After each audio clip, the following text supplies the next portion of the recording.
What's up, guys? Welcome back to the channel for another episode in the 3 to T series, where I'm attempting to play every single course within GSPro by playing 3 holes per course, as the name implies, mainly the first hole, the 9th hole, and the 18th hole. However, this looks like an awesome one just based on the sky, but this course is only 9 holes, so I'm playing 1, 5, and 9.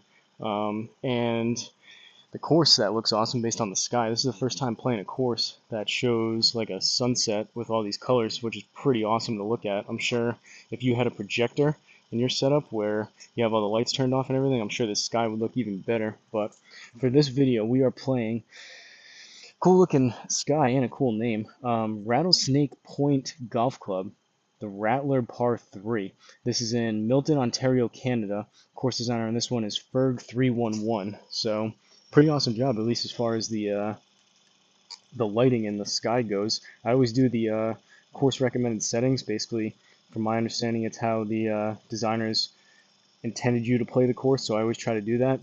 This one, it's still a par 3, but there was 2 tee box options. It was the greens, which we're playing now. I always try to do the furthest back tees.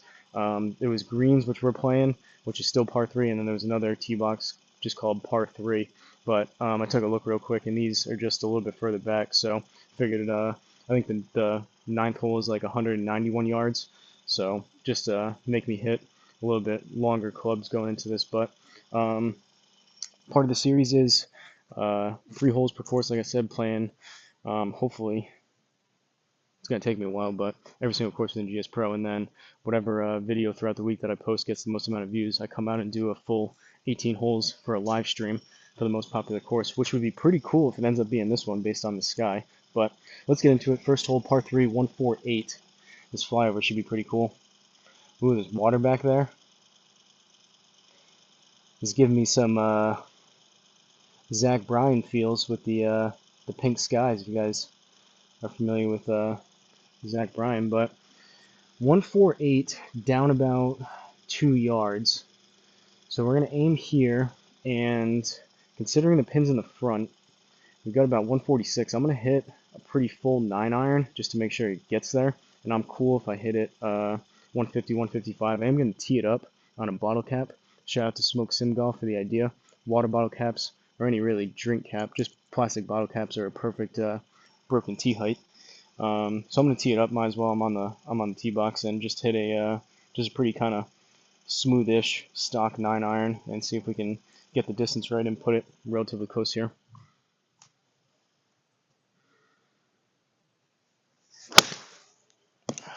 Thin, heely, it's gonna fade. That's probably gonna go. Yep. Not a good start there. But only got 16 yards, so we can still say par. Gonna hit 60 degree. This rough does look kind of long, so I've been trying to take a note. Usually I've just been playing it as what GSPro has written down as like the standard guidelines, but I'm thinking now that I've been playing GSPro more, I think I'm going to start using these. Like 6% usually is what the rough is, I think, because this looks a little bit longer. It probably might play a little bit more, so I think I'm going to start using those reference points as like at least 6%. So this probably could be closer to like 10%, maybe even 15, because this grass looks a bit longer. Does look like we're maybe in a shorter spot versus up here, but kind of tough to tell. Kind of the way real life golf is too, but you obviously will be able to judge it a little bit better standing over the ball. But in any event, 16 yards out of the rough, which will only be about another yard, so we'll call it 17 total. And it's going to come out a little bit right on an upslope, so probably about 13, 14 yards of carry here with the 60 degree, and hopefully cozy it up there for a par.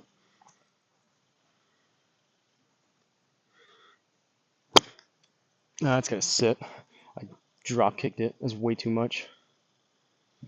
Alright, well, that's going to be a bogey. Terrible wedge shot. Terrible 9-iron. Terrible wedge shot. I was thinking this may be the last video today, but based on how that was, we're already 1 over through 1. I may have to play one more and redeem myself after that. But second hole, 5th hole, par 3, 146. Again, really cool sunset skies out here. See what we're working with the flyover. Bunkers, usually not that much to contend with unless you get an odd kind of island green for a par 3, but I would expect most of these par 3s are pretty straightforward. Where's the pin on this one? It's in the back. It's like back middle-ish, I guess. We'll aim there, and this time I'm still going to tee up. Yeah, so a good example, I know the left side of the screen's getting cut off. I was saying the longer grass. That one came out 87% on the speed, which is good because I hit it too far anyways. But it was 27 yards of carry from the Garmin, and only 21 in the game. That came out 87%, so it was 13% versus 6. So yeah, I was judging for like 10%, and it was actually even a little bit more than that. But I'm starting to catch on now to GSPro. Some little games that they play to make it even tougher on us. But 146 gonna tee up the choke down 9-iron, and this one I'm actually gonna hit closer to like a 3/4, just because I can't afford to be 150, 155 with a fuller swing off the back again.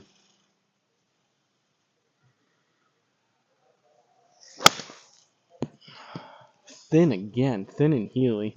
Should fade back. And short. Didn't fade back much. Maybe I'll quit while I'm behind. It's going from bad to worse here.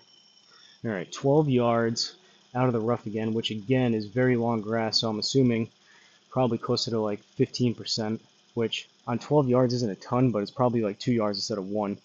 But it's going to come out right, and the green's working from left to right, so we'll aim there. 12 yards, plus another, I guess we'll call it 2, so like 14 total. Probably need about 11, 12 maybe. I'll probably start over judging now the rough and start coming up a little bit too long, but I've been trying to take note of coming up short, long, and try to, ideally, like I've been saying, it would be nice if GSPro just told you exactly how far you need to hit, because for like a practice round type of scenario that I have going on here, I'm not good enough anyways to hit it exactly the number I'm trying to, so it would be nice versus having like a little bit of a guessing game of how hard I need to hit it and how far I need to hit it. If I just knew up front the exact number and then try my best to come close to that, would be a little bit better. Maybe just like an option that you could like select it, so keep it the same for people that like this and want the extra challenge, and then give other people maybe the option just to not do all the mental math and all the guesstimations that I've been doing back here. But 60 degree, let's see what we can do.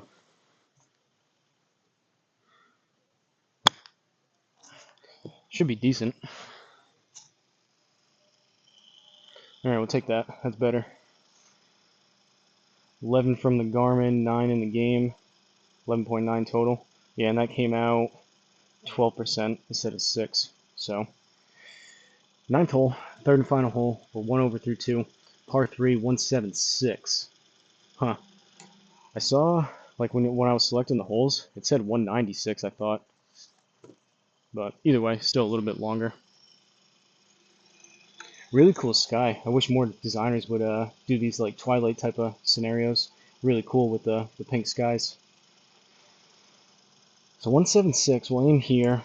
Down a little more than a yard, so 175 total. Right in between an 8-iron and a 7, but I'm going to club up.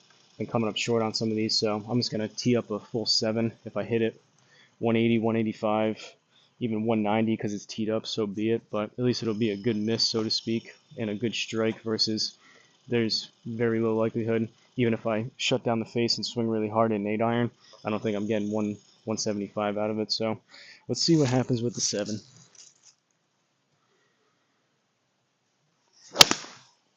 Oh, I hit it really hard. 172 carry, that's got to sit. Well, kind of what I was talking about, 192 total on a teed up 7-iron. Hey, at least that was a good strike. I'll take that. Not the shot we needed there, but it was a better swing, and it was actually a little bit of a baby draw on that, so swinging at 90, not bad. I'll take that. I wish I could do that every time with a 7-iron, but leaves us with, we're in the fairway, it says, so we're basically on the fringe, but 19 yards total. It's going to come out right, and the green looks like it's working pretty substantially from left to right. So we'll aim out here, and probably about 15, 16 yards of carry if I can do that. Cozy it up there, hopefully.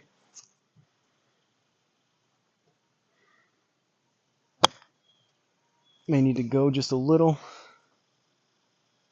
Not bad. decent distance.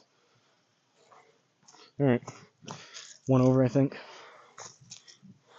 Take a look at the scorecard from a cool twilight type of round.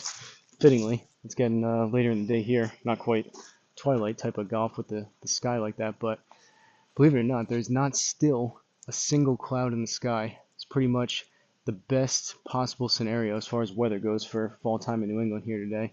It's cooling off a little bit now, but it was actually almost a little bit humid earlier today, which is nice.